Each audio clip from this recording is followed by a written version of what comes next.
Create a new fantasy team each week with SPITCH and track the progress of your players in real time with live up to stats. Enter free-to-play or paid entry tournaments and win real money.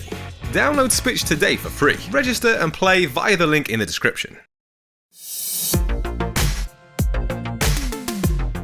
With 3 games remaining in Game Week 29, a score of 65 points minus 8 has seen a drop in rank from 22k to 25k.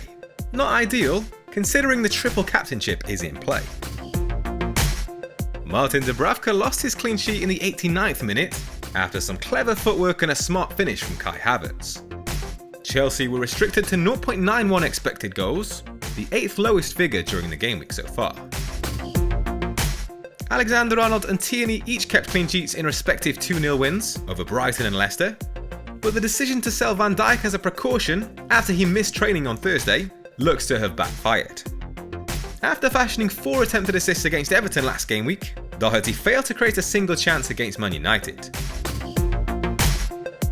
We've got a nervous wait to see if Mo Salah will feature against Arsenal after he missed training on Monday following an early withdrawal against the Seagulls.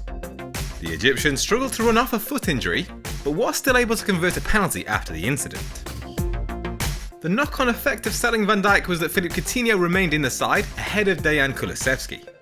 Sadly, the Brazilian was unable to extend his hot streak against West Ham, finding the target with just 1 of his 3 shots. Rafinha ended a run of 4 matches without a return, rounding the goalkeeper to set up Joe Gelhardt for a last-minute winner, after teasing us with near misses throughout. He created 2 big chances and struck the woodwork twice, once from close range and later with a free kick. Alex Lacazette and Harry Kane each converted from the penalty spot in their first matches, while Armando Broja suffered a 6th consecutive blank. To make matters worse, the bench has outscored last game week's bench boost, with clean sheets from Sarr and Saiss and a goal from Jacob Ramsey. So let's take an early look ahead to the transfer plans ahead of a Friday evening deadline for Game Week 30. Digne looks set for a spell on the sidelines after picking up a suspected hamstring injury in the opening 10 minutes against West Ham. If I was to replace him this week, I'd essentially be limited to buying a Leicester defender, with James Justin my preferred choice. But I still have my doubts over the Foxes defensively, and so I'm leaning towards holding Digne for now, with a view to perhaps buying James Tarkowski at a later date, if Burnley get a fixture added either in Game Week 31 or 32. Whilst Broja to Tony is a move I could afford to do, and the form of the Brentford man makes it somewhat tempting, I'm not overly keen to spend more money on the forward line. I still expect Broja to be first choice for Southampton, and I back him to come out of this little drought he's in, with Leeds up next in Game Week 31. So saving a free transfer is a very real option, despite only having 10 players. I think it's likely to be a low scoring game week, so I wouldn't worry too much if you can only field 8 or 9 players.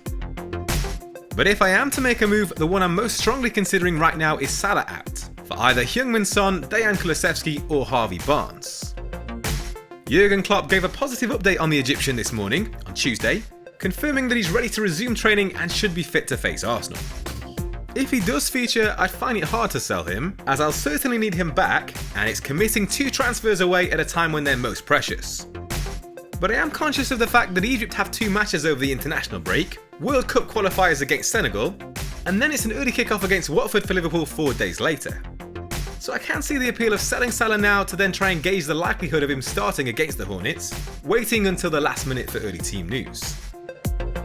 If I was to go ahead with this idea, Harvey Barnes is the player I'm leaning towards, because I think he has the highest potential of going big in Game Week 30 against Brentford.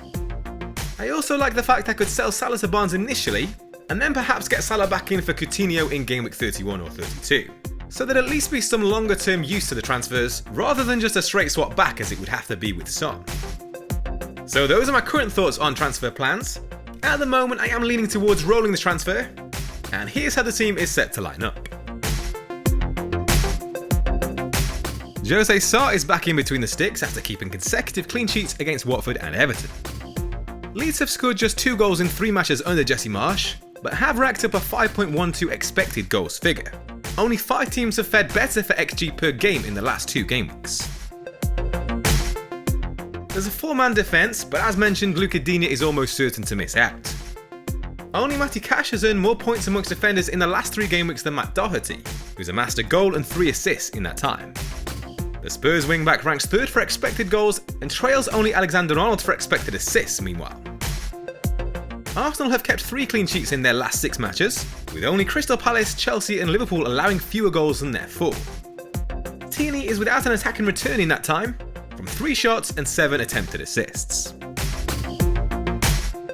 If Leeds are to get anything from their tie with Wolves, you'd expect talisman Rafinha to be involved.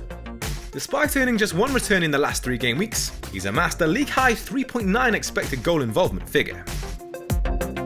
Completing the midfield alongside Saka and Coutinho is Jacob Ramsey, who scored his 6th goal of the season against West Ham last weekend.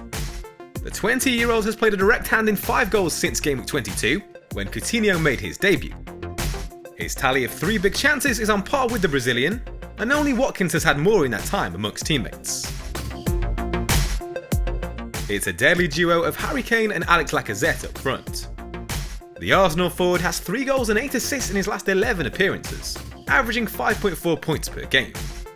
No forward can better his 19 attempted assists in that time, while only Ronaldo and Kane have fired more than his 33 shots.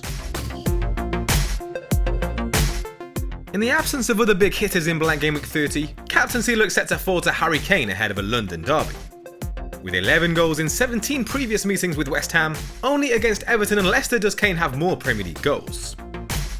The Hammers have failed to keep a clean sheet in any of their last 6 away matches, conceding 9 goals and recording the 5th worst XG conceded figure, behind Leicester, Everton, Leeds and Norwich.